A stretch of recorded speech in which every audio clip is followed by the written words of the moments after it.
جاتو ايام زمان، جاتو الزمن الجميل، بدنا نشتغله اليوم مكونات كتير بسيطة. شوفوا لي على هالجاتو، يا عين يا عين اسفنجي. وهلا بدنا نقسمه ونورجيكم اياه من قلبه. وهيك قسمناه من جوا، شايفين كيف؟ هذا بدنا نشتغله على فراولة، بدنا نشتغله مشان الاولاد يستمتعوا فيه بنكهة الفراولة. تابعوا الفيديو كامل، ما تروحوا منه شيء مشان تستفيدوا وتاخذوا الطريقة صح. خلينا نبدأ بالمكونات. عندي 4 بيضات بحرارة الغرفة، بدنا نفصل الصفار عن البياض، فصلنا 3 وهاي الرابعة بنساويها قدامكم. بنشيل راس البيضة هيك بهالاسلوب هاد، تمام. بنعملها بس هيك، بينزل لحاله البياض عنا هون. هاي اسهل طريقة لفصل الصفار عن البياض، ما بيصفى فيها شيء. شايفين هيك امورها 100%. وهلا بننزل بالصفار هون. هلا بدي انزل بالسكرات فوق المارينج وضل اخفق فيه حتى يتكاثف معنا المزيج ويصير مثل قوام الكريمة بهذا الاسلوب حبايبي. وهيك يا حبايبي عملنا المارينج واموره 100%. شايفين كيف قوامه جامد؟ هيك بده يكون معنا.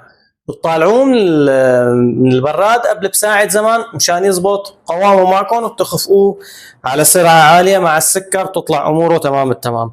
هلا هون عندي صفار البيض، بدي انزل عليه بمعلقة فانيليا واخفقه، ونبلش بننزل المكونات تباعا ورا بعض. هيك نزلت الفانيليا يا حبايبي، شايفين وعم بخفقهم مع بعض، ولا بدي انزل باقي المكونات عليه. وهلا عنا نص كاسة من الزيت، 3/4 الكاسة من الحليب، بننزل فوق الخليط فيهم وبنعمل له خلطة بسيطة مع بعض.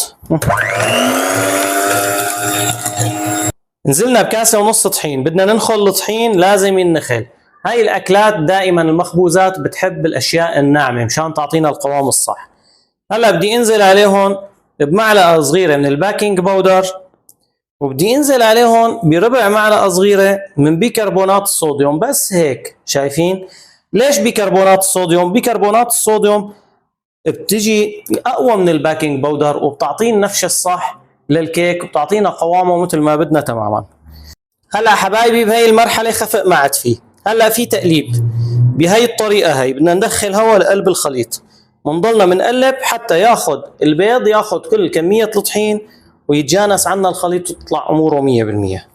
وهلا شو بدنا نعمل؟ هذا الكيك انا عامله للاولاد، شو بدنا نحط فيه؟ بدي اعمله بنكهة الفراولة. جايب هون نكهة الفراولة، بدنا نغير لونه، دائما بدنا نعمله سادة، لا خلينا ننكهه بيطلع طيب. 3-4 نقط من نكهة الفراولة بقلب المارينج بنحطه وبنخلطه مع بعض مشان يعطينا اللون المناسب.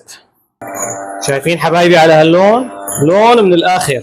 راح غمقها شوي كمان، ليش؟ لان عندي هلا الصفار راح ياخذ من اللون عنه. بنحط لها كمان نقطتين، هاي نقطة وهاي نقطة ثانية. هلا كمان نعمل لهم خفقة مع بعض.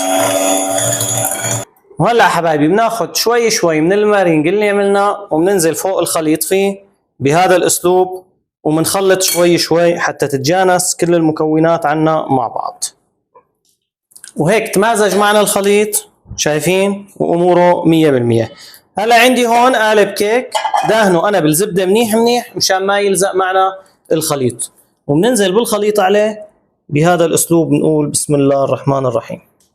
وهيك حبايبي سكبنا الخليط و100% اموره. نعمل له هي الدقه هي مشان الهواء الزايد يطلع منه، وبدنا نروح فيه على الفرن على الدرفه الوسطانيه، بنشغله من تحت على درجه حراره 170. بياخذ معنا تقريبا 35 دقيقه خبز، بس شرط انه ما نفتح عليه قبل 20 دقيقه ونشوفه او نختبره او نشوفه اذا نشف. ليش؟ لان بينفس معنا وبتخرب كل شغلتنا. بنشق عليه بعد 20 دقيقه، واذا كان صاير معنا بنشغل، بيكون بده شوي من فوق، بنشغل من فوق لناخذ اللون المناسب وبنطالعه ونورجيكم اياه بمرحله التقديم. وشوفوا لي على هالتحفه الفنيه، هذا الكيك تبع ايام زمان، شغله من الاخر من الاخر معلم. شوفوا حبايبي القوام الصح. اول شيء شوف لي على هالقطعه، تحفه فنيه. شوف من هون، شوف تناغم الالوان بين الزهري والبني، وشوف كيف القوام الاسفنجي. شوف كيف بنعرف الكيك انه ناجح؟ بتعمل لها هيك لازم ترجع مثل ما كانت، هيك دليل انه مو معجنه، هيك دليل انه اسفنجيه وبترجع بتنفش. اما اذا كانت معجنه بتعمل لها هيك بتضلها نازله لتحت ما بترجع بتطلع. هيك الكيك الصح. وخلينا ندق لنا قطعة، نقسم لنا قطعة هيك سمباتيك على قدنا.